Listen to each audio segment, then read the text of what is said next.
Okay, let's talk about how to overcome codependency and codependent patterns of behavior in relationships.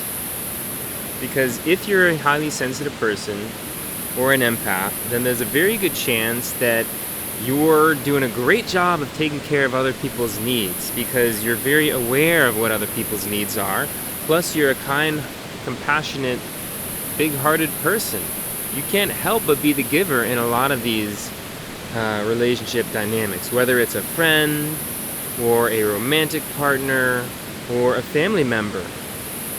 It's all too easy to take care of people, and that's a beautiful thing. You should feel good about the fact that you're such a caring person that is skillful at meeting the needs of others.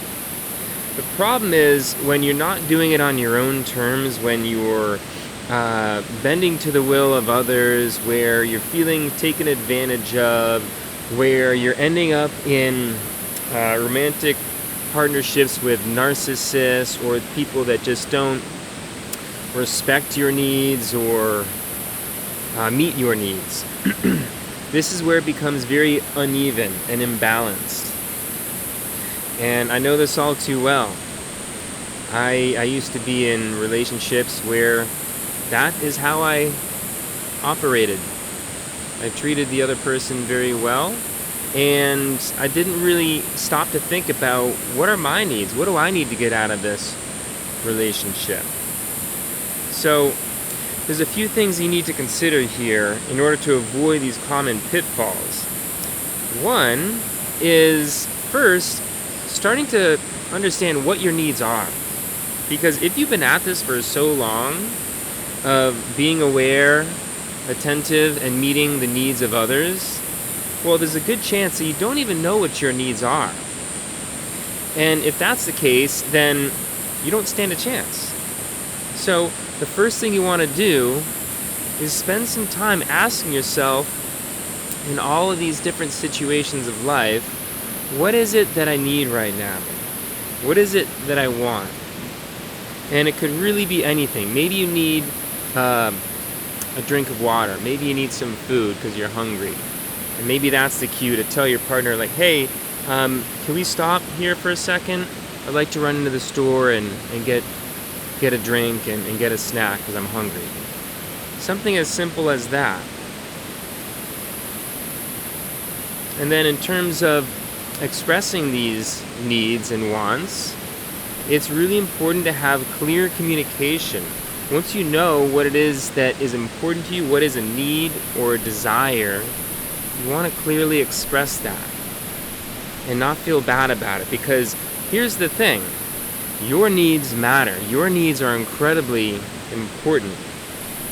And this is the other part of the whole experience to overcoming codependency, is to recognize your own self-worth and to cultivate that level of self-respect that's going to make it easier for you to assert your needs.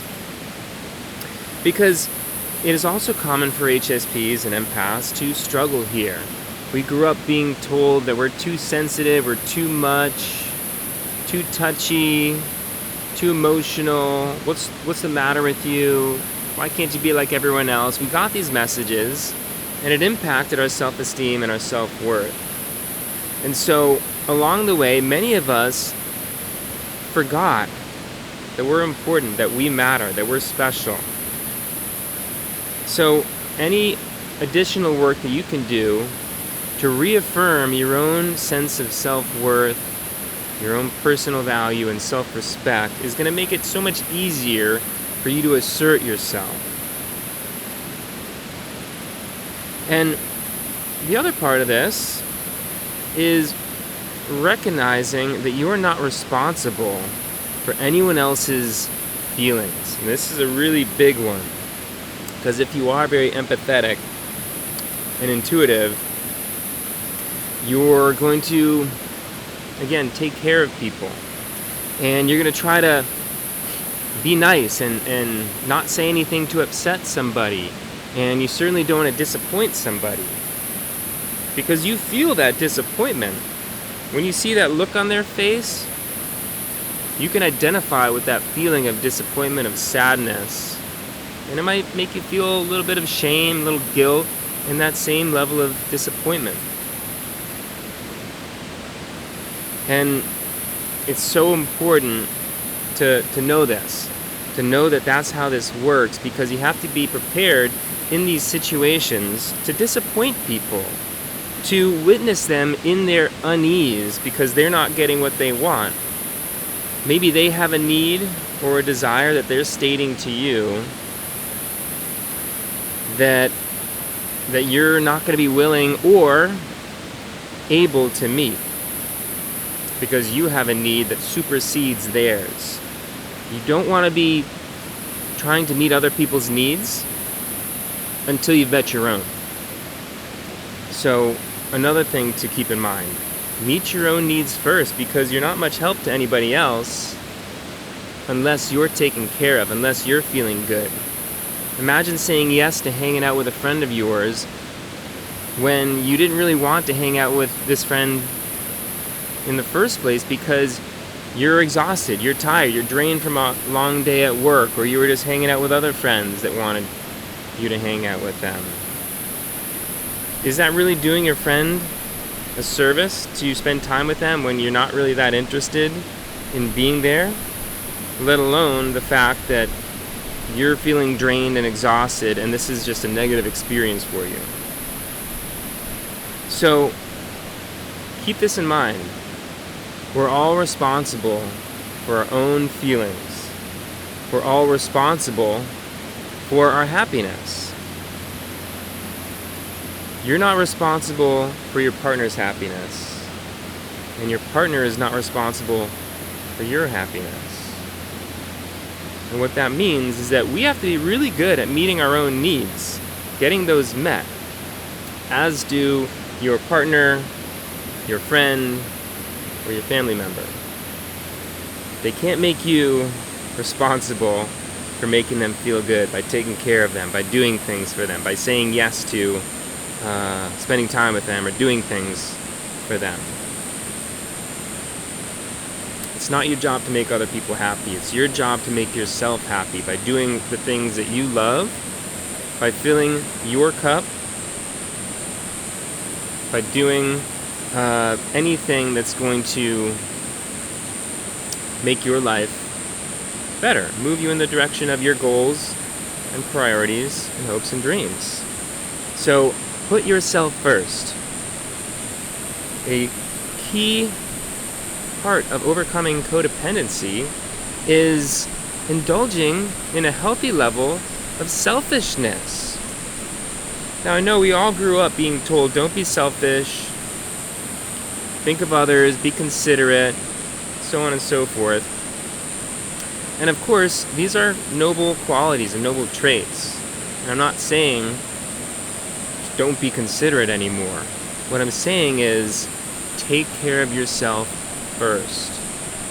Overcome any resistance to this idea of being selfish, or that taking care of yourself is a bad thing. Putting yourself first is a bad thing. That's not true. Those are lies. What's true is that you matter, and you need to take care of yourself by being selfish in a way that is healthy and responsible. So if you do these things, guys, you're going to notice that your relationships are going to transform. They're either going to dissolve because they're imbalanced and unhealthy, and you're recognizing this and you're asserting yourself, and you're saying, no, this is not okay for me.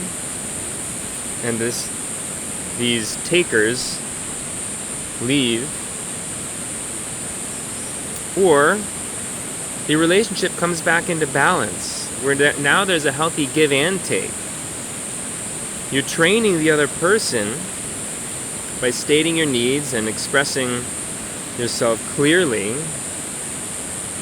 that you have needs too, and those need to be accounted for. So your relationships are going to start to become a lot more fulfilling, and your life is going to start to feel a lot more balanced as well, because Now you're not going to feel so exhausted all the time. And better yet, you're going to feel empowered. And you're going to constantly reinforce this message to yourself that you are important, that you matter, that you have needs, and they're going to get met. And you're going to be kind and compassionate and considerate once your needs have been met. Because then you can do it from a place of joy, of gratitude, of appreciation for the other person. And now your relationships grow so much stronger instead of just having so much resentment attached to them. Because that's not fun. This is a win-win that you're creating here by getting rid of these codependent patterns of behavior. And that's the idea. The whole idea is for you to thrive in your relationships. For you to feel at peace in your relationships. And for you to have an abundance of energy and positivity and enthusiasm that comes from these healthy relationships. So, guys, if you found this video helpful, please hit the like button, subscribe to my channel if you'd like more videos to pop up for you. And then lastly, if you are someone that's struggling with codependency or just relationships in general, and you'd like to get your relationships to a healthier place so you can enjoy them better, so you can attract and connect with the right people more, so you can trust your instincts more, so you can say no more assertively, so you can not be responsible for other people's feelings so much and take care of yourself, then I would invite you to click on the link in the description to book a free consultation with me where we'll have a conversation about this and explore whether or not it would make sense to consider a one-on-one engagement where we could work through all of your relationship struggles so that you can be this empowered person that you deserve to be. So click on the link if you're ready, and if not, stay tuned for more videos. Have a great day.